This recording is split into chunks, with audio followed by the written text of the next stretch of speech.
Sepertinya perang di Ukraina akan menjadi semakin panjang, jauh dari perkiraan banyak pengamat yang mengatakan Ukraina merugi karena semua senjata yang dikirim pihak barat adalah berupa pinjaman atau hutang. Karena itu, perang harus dihentikan. Dengan Ukraina mengaku kalah dan Rusia mendapatkan 5 wilayah Ukraina atau seluas 20% wilayah Ukraina lepas ke Rusia. Bayangkan, dari perhitungan analisa keuangan, bunga dari pinjaman ke Ukraina selama 10 bulan berperang adalah $20 billion alias anggaran yang telah diturunkan pihak barat lebih dari $500 billion.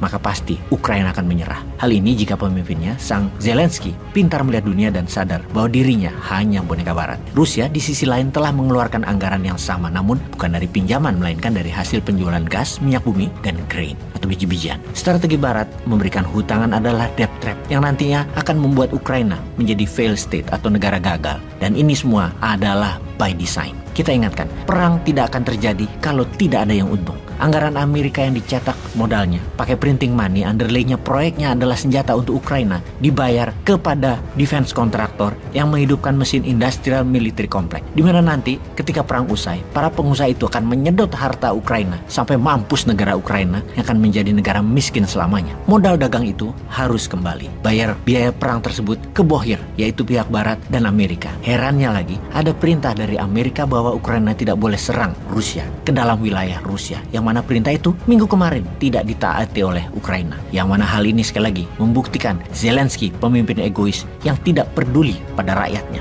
Ukraina melancarkan serangan udara menarget 2 pangkalan militer di wilayah Rusia menggunakan pesawat tak berawak atau drone pada minggu lalu yang menyebabkan Rusia membalas serangan itu ke banyak infrastruktur kelistrikan di Ukraina. Saling serang tersebut mengakibatkan eskalasi pertempuran di berbagai wilayah meningkat. Rusia yang geram dengan jembatan yang dibom pihak Ukraina tambah marah dengan 4 serangan udara masuk ke wilayah Rusia, di mana serangan dari pihak Ukraina juga bisa dikatakan menjadi yang paling berani sejak negaranya diinvasi Rusia 10 bulan lalu. Karena bukan menyerang wilayah Ukraina yang dikuasai oleh Rusia, namun masuk jauh ke dalam wilayah Rusia. Pihak Ukraina menggunakan drone era Uni Soviet yang menarget pangkalan militer di Ryazan dan Engels sekitar 483 km dari perbatasan Ukraina, merusak bandara militer dan merusak 2 pesawat tempur. Lapangan terbang pangkalan Engels di dekat sungai Volga selatan Rusia adalah pangkalan yang menjadi rumah bagi pesawat pembom jarak jauh Rusia yang mampu membawa hulu ledak nuklir. Sejumlah pesawat Tupolev 160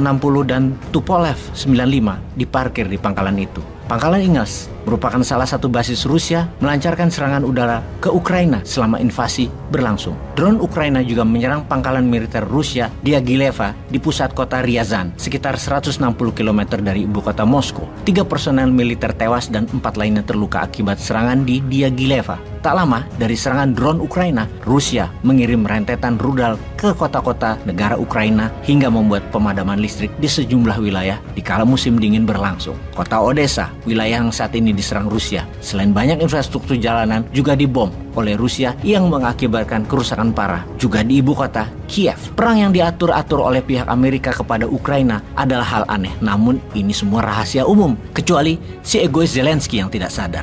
Karena bisa diartikan bahwa perang ini memang dipelihara oleh pihak NATO, khususnya Amerika, dipelihara agar lama, agar bisa jadi mesin uang bagi industri militer Amerika. Jadi ada alasan untuk kendali dolar Amerika. Kebetulan Zelensky-nya seorang narsistik grandios. Oh, ada hal penting yang harus kita pertimbangkan, yaitu kita melihat perang ini masih lama, itu pertama. Yang pasti akan menjadi mesin profit bagi Amerika.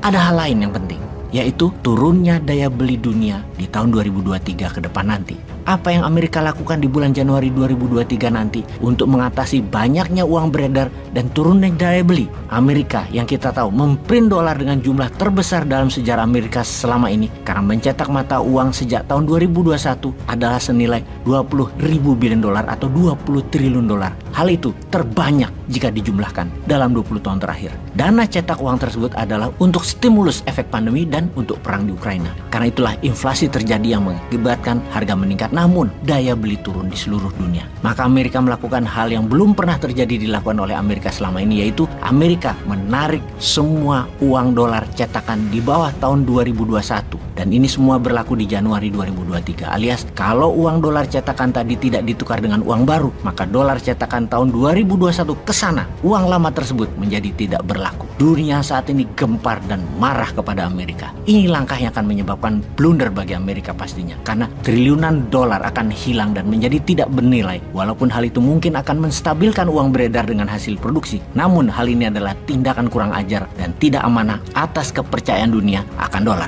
Maka sahabat, kesimpulan yang kita dapati adalah perang Ukraina masih harus panjang agar uang cetakan Amerika yang dicetak sejak tahun 2021 sejumlah lebih dari 20 triliun dolar punya underlying proyeknya, yaitu peralatan perang. Kedua, nilai dolar akan menjadi tidak menentu, bisa naik karena demand besar atau rush, dan mungkin akan membawa dolar terhadap rupiah ke arah 18.000 rupiah per dolar. Kemudian, ikatan kuat petro yuan sebagai pengganti dolar dalam mata uang transaksi pada dunia perminyakan akan buat demand terhadap dolar menurun. Devisa Indonesia bisa amburadul jadinya. Sudah dolar mahal, namun kebutuhan buat transaksi antar negara berkurang. Tahun 2023 bisa menjadi tahun kegelapan ekonomi bagaikan tahun kegelapan pandemi di tahun 2020 kemarin. Semua ini adalah man-made disaster, petaka ciptaan manusia sendiri. Bagi Indonesia, kalau kita punya visi kelas dunia dan pemimpin kelas dunia, inilah masa Indonesia menyalip di tikungan untuk menjadi pemain dunia. Bisa nggak maininnya?